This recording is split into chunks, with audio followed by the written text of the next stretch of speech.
ತಯಾರಿ ಮಾಡಿಕೊಳ್ಬೇಕು. ಮತ್ತೆ ಆ ಕೃತ್ಯದ ಬಗ್ಗೆ ಆತ ಸ್ವಲ್ಪ ಪ್ರಯತ್ನ ಪಟ್ಟಿರಬೇಕು. ಆಗಲೇ ಅದು ಅಫೆನ್ಸ್ ಆಗ್ಬೋದು, ಆಗಲೇ ಅದು ಕ್ರೈಮ್ ಆಗ್ಬೋದು.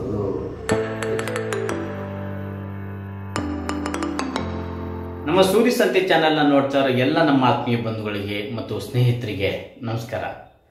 ಕಾನೂನಿನ ಬಗ್ಗೆ ಮಾಹಿತಿಯನ್ನು ನೀಡುವಂಥ ಇವತ್ತಿನ ಕಾರ್ಯಕ್ರಮವನ್ನು ಮುಂದುವರಿಸ್ತಾ ಇವತ್ತು ಕ್ರೈಮ್ ಅಥವಾ ಅಫೆನ್ಸ್ ಅಂದ್ರೇನು ಅನ್ನೋದ್ರ ಬಗ್ಗೆ ಮಾಹಿತಿಯನ್ನು ತಿಳಿಸ್ಕೊಡೋದಕ್ಕೆ ಇಷ್ಟಪಡ್ತೀವಿ. ಇದಕ್ಕೆ ಸಂಬಂಧಪಟ್ಟಾಗೆ ಮಾಹಿತಿಯನ್ನು ನೀಡೋದಕ್ಕೆ ನಮ್ಮ ಜೊತೆ ಇದ್ದಾರೆ ಖ್ಯಾತ ವಕೀಲರಾದಂಥ ಎಸ್ ರಾಮರಾವ್ ಸರ್ ಅವರು. ಅವ್ರನ್ನ ಕಾರ್ಯಕ್ರಮಕ್ಕೆ ಬರ್ಮಾಡ್ಕೊಳ್ಳೋಣ. ನಮಸ್ಕಾರ ಸರ್, ಸೂರಿ ಸಂತೆ ಚಾನೆಲ್ಗೆ ತಮಗೆ ಆತ್ಮೀಯ ಸ್ವಾಗತ. ಸೂರಿ ಸಂತೆ ವೀಕ್ಷಕರಿಗೆಲ್ಲ ನನ್ನ ನಮಸ್ಕಾರಗಳು.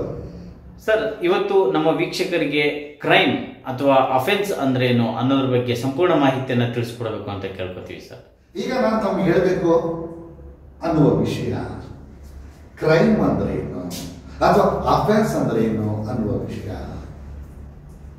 ಕಾನೂನು ಏನು ಹೇಳುತ್ತೆ, IPC ಏನು ಹೇಳುತ್ತೆ? It is an act to do. It is an act which is punishable under law is a crime.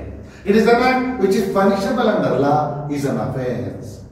Hagine an act,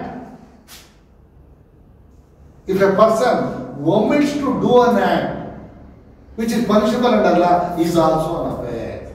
So crime ಅಂದ್ರೆ ಏನು? ಒಬ್ಬ ಮನುಷ್ಯ ಕಾನೂನು ನಿಷೇಧ ಕಾರ್ಯವನ್ನ ಮಾಡಿದಾಗ ಅಥವಾ ಯಾವುದು ಕಾನೂನು ಮಾಡಲೇಬೇಕು ಅಂತ ತಿಳಿಸುತ್ತೆ ಅದನ್ನ ಮಾಡದೇ ಇದ್ದಂತ ಪಕ್ಷದಲ್ಲಿ ಅದು ಸಹ ಕ್ರೈಮ್ ಆಗುತ್ತೆ, ಅದು ಸಹ ಅಫೆನ್ಸ್ ಆಗುತ್ತೆ.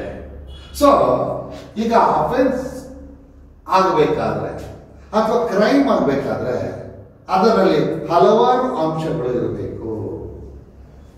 ಒಬ್ಬ ಮನುಷ್ಯ ಅದರ ಬಗ್ಗೆ ಅಂದ್ರೆ ಅಂತಹ ಘಟನೆ ಮಾಡೋದಕ್ಕೆ, ಅಂತಹ ಕೃತ್ಯವನ್ನು ಮಾಡೋದಕ್ಕೆ ಅವನಿಗೆ ಆ ಮನಸ್ಸು ಇರಬೇಕು, ಅವನಿಗೆ ಆ ಇಚ್ಛೆ ಇರಬೇಕು.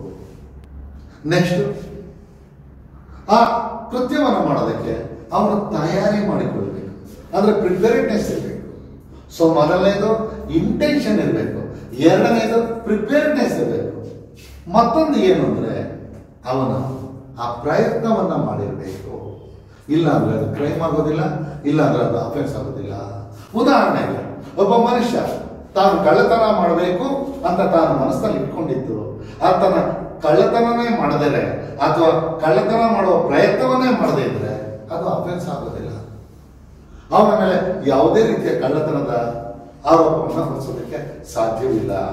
ಸೊ ಕ್ರೈಮ್ ಆಗಬೇಕಾದ್ರೆ ಅಥವಾ ಒಂದು ಅಫೆನ್ಸ್ ಆಗಬೇಕಾದ್ರೆ ಒಬ್ಬ ಮನುಷ್ಯನಿಗೆ ಆ ಒಂದು ಅಪರಾಧಿಕ ಮನಸ್ಸಿರಬೇಕು, ಮತ್ತೆ ಅವನ ತಯಾರಿ ಮಾಡಿಕೊಳ್ಬೇಕು, ಮತ್ತೆ ಆ ಕೃತ್ಯದ ಬಗ್ಗೆ ಆತ ಸ್ವಲ್ಪ ಪ್ರಯತ್ನ ಪಟ್ಟಿರಬೇಕು. ಆಗಲೇ ಅದು ಅಫೆನ್ಸ್ ಆಗ್ಬೋದು, ಆಗಲೇ ಅದು ಕ್ರೈಮ್ ಆಗ್ಬೋದು. ತುಂಬಾ ಧನ್ಯವಾದಗಳು ಸರ್. ನಿಮ್ಮ ಎಲ್ಲ ಮಾಹಿತಿಗಳು ನಮ್ಮ ಪ್ರೇಕ್ಷಕರಿಗೆ ಬಹಳ ಉಪಯೋಗ ಆಗಿದೆ ಅಂತ ಭಾವಿಸ್ತೀನಿ. ಮತ್ತೊಮ್ಮೆ ನಮ್ಮ ಎಲ್ಲ ವೀಕ್ಷಕರ ಪರವಾಗಿ ತಮಗೆ ಧನ್ಯವಾದಗಳು ಸರ್. ವೀಕ್ಷಕರೇ, ನಾನು ಮತ್ತೊಮ್ಮೆ ಹೇಳ್ತಾ ಇದ್ದೀನಿ, ಆಗಾಗ್ಗೆ ತಾವು ಸೂರಿ ಸಂತೆಯನ್ನ ನೋಡ್ತಾ ಇರಿ. ನಾನು ತಮಗೆ ಪ್ರತಿ ವಾರ ಕಾನೂನಿನ ಬಗ್ಗೆ ಹೊಸ ವಿಷಯಗಳನ್ನ ತಿಳಿಸ್ತಾ ಇರ್ತೀನಿ. ನಮಸ್ಕಾರಗಳು. ನೋಡಿದ್ರಲ್ಲ ಆದ್ಮೇಲೆ ಕ್ರೈಮ್ ಅಥವಾ ಅಫೆನ್ಸ್ ಅಂದ್ರೆ ಏನು ಅನ್ನೋದ್ರ ಬಗ್ಗೆ ಸಂಪೂರ್ಣವಾದ ಮಾಹಿತಿಯನ್ನು ನೀಡಿದ್ದಾರೆ. ಈ ವಿಡಿಯೋ ನಿಮ್ಗೆಲ್ರಿಗೂ ಇಷ್ಟ ಆಗಿದೆ ಅಂತ ಭಾವಿಸ್ತೀನಿ. ಹೀಗೆ ಕಾನೂನಿನ ಬಗ್ಗೆ ಮತ್ತಷ್ಟು ಮಾಹಿತಿಯನ್ನು ತಿಳಿಸ್ಕೊಡುವಂತ ಪ್ರಯತ್ನ ಮಾಡ್ತೀವಿ. ಸೊ ಹೀಗೆ ವಿಶೇಷವಾದ ವಿಡಿಯೋಗಳನ್ನು ನೋಡ್ತಾ ಇರಿ ಸೂರಿ ಸಂತೆ ಚಾನಲ್. ಮತ್ತೊಂದು ಕಾನೂನಿನ ಮಾಹಿತಿ ಜೊತೆಗೆ ತಮ್ಮನ್ನು ಭೇಟಿ ಆಗ್ತೀನಿ. ಅಲ್ಲಿ ತನಕ ನಿರಂತರವಾಗಿ ನೋಡ್ತಾ ಇರಿ Suri Sante channel. Thank you so much.